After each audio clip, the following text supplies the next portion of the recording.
ಶ್ರೀ ಗುರುಭ್ಯೋ ನಮಃ. ಓಂ ನಮೋ ವಿಶ್ವಕರ್ಮಣೆ. ಜೈ ಶ್ರೀರಾಮ್.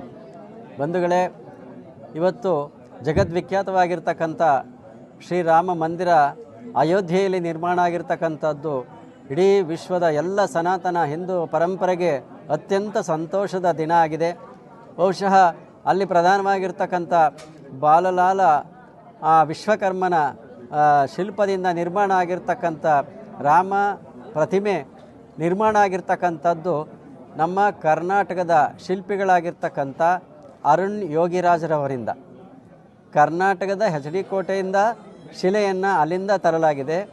ನಿರ್ಮಾಣ ಮಾಡಿದಂಥ ಶಿಲ್ಪಿಗಳು ಕೂಡ ಕರ್ನಾಟಕದವರೇ, ಮೈಸೂರಿನವರು. ಮೈಸೂರಿನಲ್ಲಿ ಪ್ರಸಿದ್ಧರಾಗಿದ್ದಂಥ ಶಿಲ್ಪ ಸಿದ್ಧಾಂತಿ ಸಿದ್ಧಲಿಂಗ ಅವರು ಅರಮನೆಯ ಪ್ರಮುಖ ಶಿಲ್ಪ ಜಗದ್ಗುರುಗಳಾಗಿದ್ದರು. ಅವರ ಶಿಷ್ಯರಾಗಿರ್ತಕ್ಕಂಥ ಬಸವಣ್ಣಾಚಾರ್ಯರು, ಅವರ ಮಗನಾಗಿರ್ತಕ್ಕಂಥ ಯೋಗಿರಾಜ್ರವರ ಮಗ ಅರುಣ್ ಯೋಗಿರಾಜ್.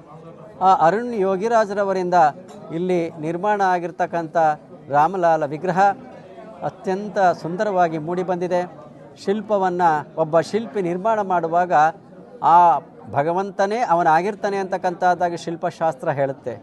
ಶಿಲ್ಪಿನಾಂ ದೇವಕರ್ತೃತ್ವಂ ವಂಶಾನಾಂ ವಿಶ್ವಕರ್ಮಣಃ ಅಹಂ ವಿಶ್ವಸ್ಯ ಕರ್ತ ಮಮ ಕರ್ತಾರೋ ಮಮ ಶಿಲ್ಪಿನಃ ಶಿಲ್ಪಿ ರೂಪಂ ತಮ್ ಮದ್ರೂಪಂ ನಾ ಭೇದ ಅಂತಕ್ಕಂಥದ್ದಾಗಿ ಶಿಲ್ಪಶಾಸ್ತ್ರದಲ್ಲಿ ಭಗವಂತನೇ ಹೇಳ್ತಕ್ಕಂಥ ಮಾತು.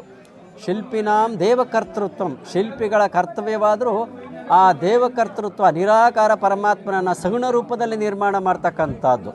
ಶಿಲ್ಪಿನಾಂ ದೇವಕರ್ತೃತ್ವಂ ವಂಶಾನಾಂ ವಿಶ್ವಕರ್ಮಣಃ, ಅವರ ವಂಶವಾದರೂ ವಿಶ್ವಕರ್ಮನ ಪರಂಪರೆಯ ವಂಶ ಅದು.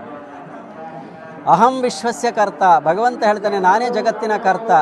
ಮಮ ಕರ್ತಾರೋ ಮಮ ಶಿಲ್ಪಿನಃ, ನಿರಾಕಾರ ನನ್ನ ಸ್ವರೂಪವನ್ನು ಸಗುಣ ರೂಪದಲ್ಲಿ ಜಗತ್ತಿಗೆ ಕೊಡ್ತಕ್ಕಂಥವರು ಮಮ ಶಿಲ್ಪಿನಃ, ನನ್ನ ಶಿಲ್ಪಿಗಳು.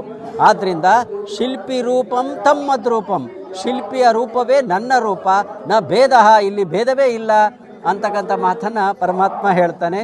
ಹಾಗಾಗಿ ಅಂಥ ಶ್ರೀರಾಮನನ್ನು ಕೆತ್ತಿರ್ತಕ್ಕಂಥ ಅರುಣ್ ಯೋಗಿರಾಜ್ರವರು ಬಹಳ ಇನ್ನೂ ಚಿಕ್ಕ ವಯಸ್ಸಿನಲ್ಲಿ ದೊಡ್ಡ ಸಾಧನೆಯನ್ನು ಮಾಡಿದ್ದಾರೆ.